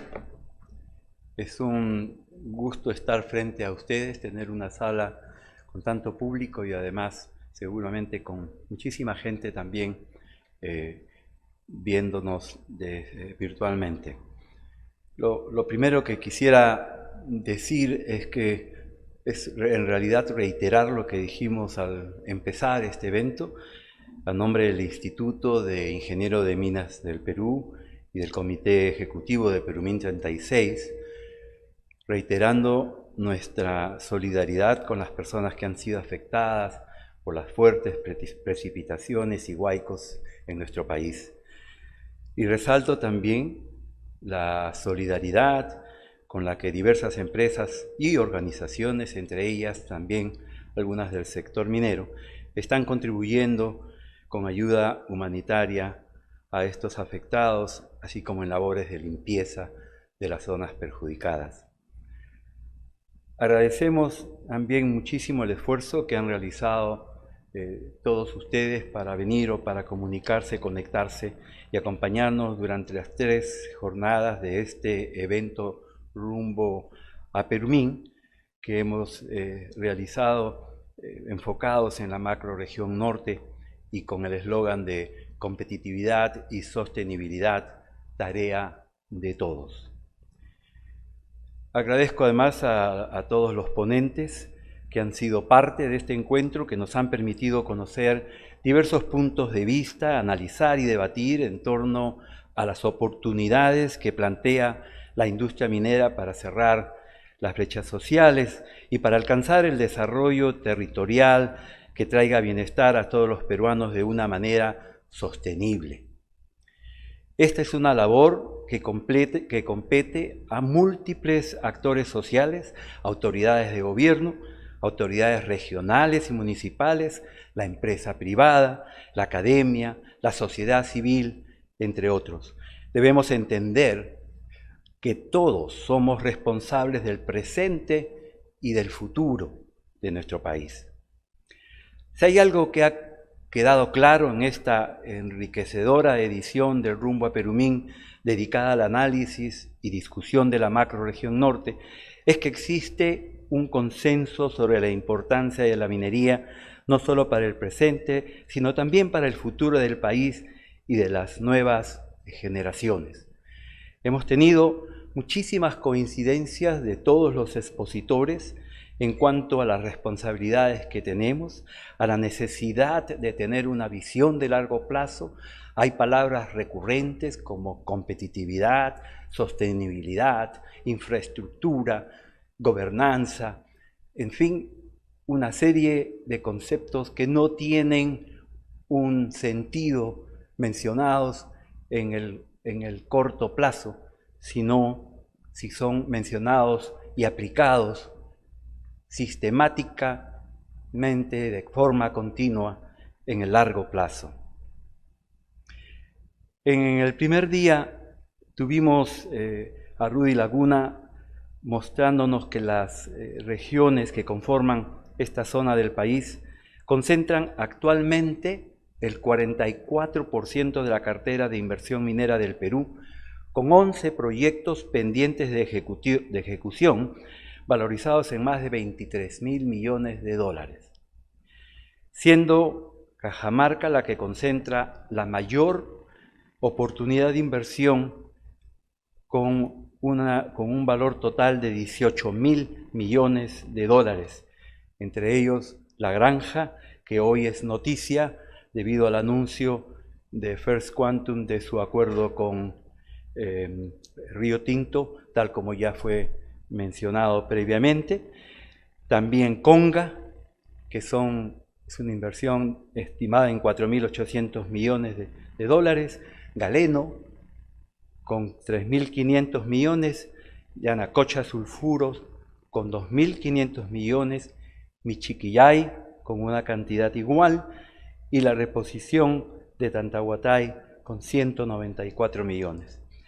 Igualmente, el viceministro de Minas, Jaime Chávez Riva, apuntó que Cajamarca se posiciona como la región con la mayor inversión acumulada en proyectos mineros en fase de exploración, concentrando cerca de 124 millones y 3 proyectos, que según la cartera reportada por el Ministerio de Energía y Minas son el Brownfields, La Zanja, Colorado y Algamarca, operados por Buenaventura, Newmont y Pan American Silver, respectivamente, todos ellos orientados a la búsqueda de mayor mineral de oro y también de cobre. Raúl Yaco, igual en el primer día, el CFO de Southern Perú, señaló que la región Cajamarca tiene el potencial de producir más de 1 millón de toneladas de cobre de manera anual si se ponen en marcha los grandes proyectos mineros de esta compañía y de otras, con lo cual se podría incrementar en hasta 50% la producción nacional del país. También resaltó que esta riqueza hay que gestionarla de manera adecuada, como ha sido demostrado por los resultados en las regiones de Tacna y Moquegua. Luis Rivera refirió que en las últimas décadas en el sur peruano se ha logrado la creación de un hub minero, un parque industrial y un corredor que une las minas del este de los Andes, como Las Bambas, Hatbey, Antapacay, con el puerto de Matarani en la costa de Arequipa. Ello debería replicarse también en la región norte. Y Marco Latorre, presidente de la Cámara de Comercio de Cajamarca, reflexionó sobre los cientos de años que el Perú se ha dedicado a la extracción y exportación de materias primas y propuso industrializar nuestras riquezas minerales dándole mayor valor agregado a las materias primas. Comentó que los gobernantes deberían fomentar leyes para atraer a inversionistas que hagan industria en el país para que nuestras materias primas sean transformadas en vez de vender materias primas primarias, se puedan vender más bien productos industriales. En el segundo día tuvimos las visiones de Diego Macera, director del IPE, que destacó que el sector minero en la macrorregión norte continúa creando empleo formal, incluso a tasas anuales más altas que el promedio nacional, a pesar de la reducción del PBI de minería e hidrocarburos en un 17% entre los años 2019 y 2022 en dicha región. Destacó también que las regiones del norte recibieron por concepto de canon y regalías la suma de 7.500 millones entre los años 2012 y 2022, mismo periodo en el que se ejecutó conjuntamente el 61% del presupuesto financiado con dichos recursos económicos en Tumbes, Cajamarca, Piura, La Libertad y Lambayeque. Recalcó además que para mejorar la competitividad de las 5 regiones evaluadas es necesario promover un clima favorable para la inversión, fortalecer la gestión pública y contar con una correcta articulación público-privada en aras de seguir generando desarrollo. David Tuesta, por su parte, presidente del Consejo Privado de Competitividad, compartió una serie de propuestas para impulsar el avance de la ejecución presupuestal y el cierre de brechas en la macrorregión norte. Una de ellas es la implementación de una estrategia integral de intervenciones tempranas para el cierre de brechas con responsabilidades de seguimiento. Se habló también de la utilización del Fondo de Adelanto Social con recursos que procedan de la eliminación de gastos innecesarios que existen a nivel del gobierno central, los cuales se calculan en casi 2 puntos del PBI nacional, según estima el Banco Central de Reserva. Enfatizó que se deben incorporar el mecanismo de rendición de cuentas y que para el tema de fortalecimiento de capacidades de nuestras autoridades se podría copiar el modelo colombiano en el cual las funciones de ejecución no son dadas a todos por igual. En tanto, Paola del Carpio, coordinadora de investigación en la Red de Estudios para el Desarrollo, resaltó la necesidad de tener una visión transversal de desarrollo que considere a todos los actores involucrados y la coordinación público-privada, con el objetivo de aprovechar el enorme potencial del aporte de la minería formal en la macrorregión norte para orientarlo al cierre de las brechas. Ángela Grossheim, directora ejecutiva de la Sociedad Nacional de Minería, Petróleo y Energía, sostuvo que la industria minera tiene 2 grandes retos: poner en valor el gran potencial de los yacimientos de minerales críticos para la transición energética y potenciar la competitividad y bienestar de la población, impulsando el crecimiento del sector de la mano de obra, de la mano de otras actividades productivas como agroindustria, pesca y turismo.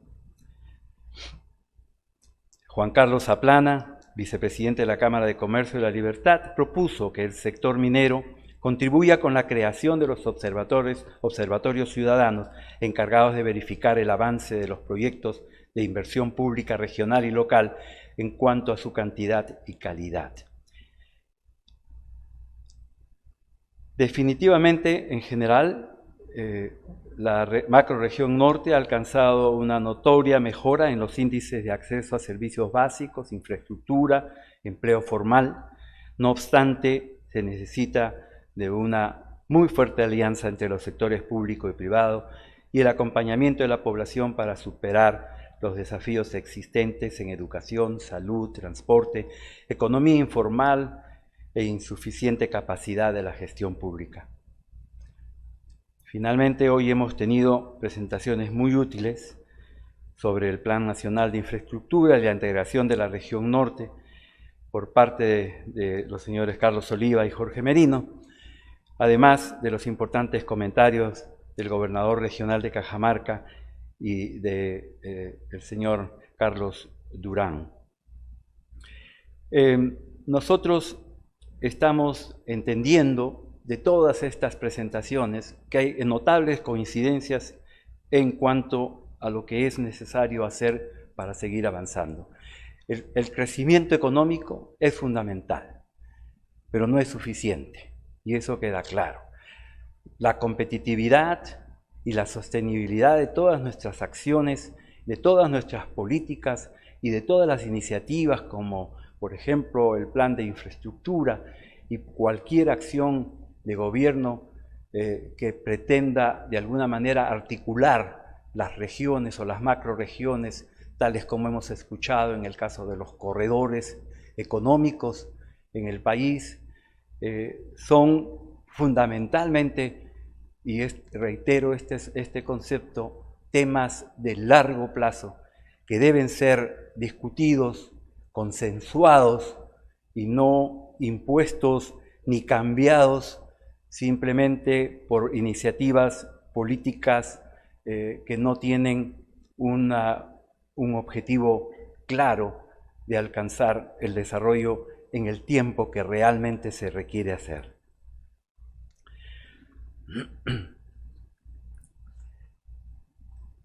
Toda esta diversidad de temas, entonces, nos permite tener de alguna manera un panorama más claro, y creo que el objetivo del rumbo a Perumín es justamente ese.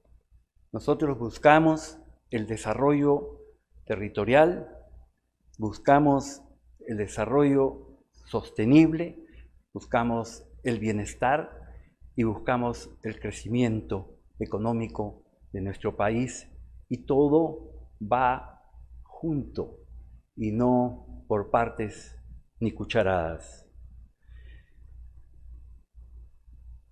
Diciendo esto, reitero mi agradecimiento a los expositores, a los panelistas y a todo el público en general por su asistencia y declaro clausurada la segunda sesión de esta tercera sesión de Rumbo a Perumín, y les hago recordar que nuestra secuencia de eventos son parte del trabajo previo al desarrollo de Perumín 36, Convención Minera, que se realizará en Arequipa del 25 al 29 de septiembre de este año 2023.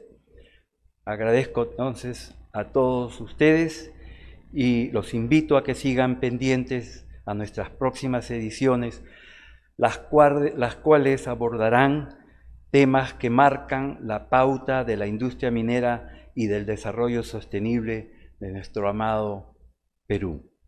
Muchas gracias y buenas noches.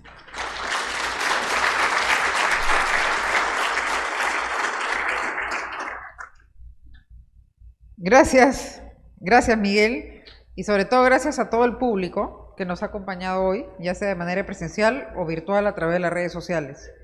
Los invitamos también a seguir nuestros canales oficiales de información, donde podrán enterarse de las actividades y programas que el Instituto de Ingenieros de Minas del Perú pone a disposición de sus asociados y del público en general. Así, llegamos al fin de la jornada de hoy y al cierre del ciclo de 3 días de conferencia de nuestra edición de marzo de Rumbo a Perumín, agradeciendo una vez más a todos por su participación.